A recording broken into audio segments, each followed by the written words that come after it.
And as they walked, as they left, people from Jairus' house came to Jairus and said, don't bother the teacher anymore. You see, this is the problem. At that time, all they thought Jesus was a teacher. All they thought Jesus was a healer, because Jairus asked Jesus to heal his daughter. Jairus' people that came to tell him that, listen, don't bother the teacher anymore because your daughter has passed away. She's gone. Thought he was a teacher. They only thought of him as a teacher. But you see, this is how God works. You think of God in a specific way only. But God is trying to show you that he is not going to be confined to some small little box that, oh, God can only do this, God can only do that. He is the God of the impossible. He's the chain breaker, a miracle worker, a way maker. He is the light.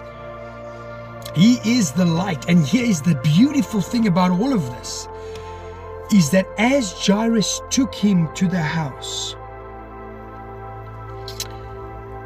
the girl was passed away, right? According to the people. But Jesus knew, yes, she was passed, but he said, she's just sleeping, she's fine. They went to Jairus' house. He went to the little girl. He took the little girl's hand and he said to her, Talitha kum, which means, little girl, arise. I want to tell you today, if there is something that is in your life, a dream, something that God has called you to, something that God has pushed you towards or directed you to, but because of all the things that has been happening in your life, you have seen, no, this dream is dead. No, what God has called me to cannot be anymore because I've been through all this stuff. How can He use me? How can this? How can that?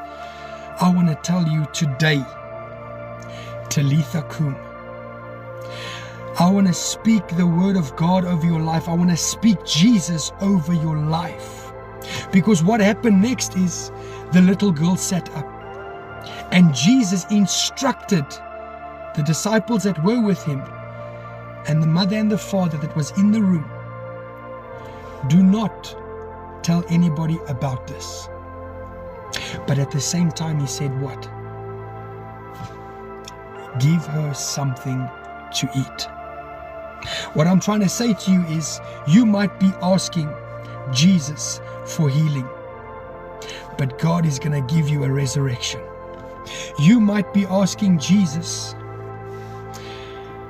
to heal something, to heal a part of you, to heal an area in your life, to help you, to guide you. You might be asking God to do something specific, but God is going to do exceedingly abundantly more than you ask or imagine. Because not only did God not give a healing, but a resurrection, but He even said, give that girl something to eat. He will give you exceedingly abundantly more than you ask or imagine.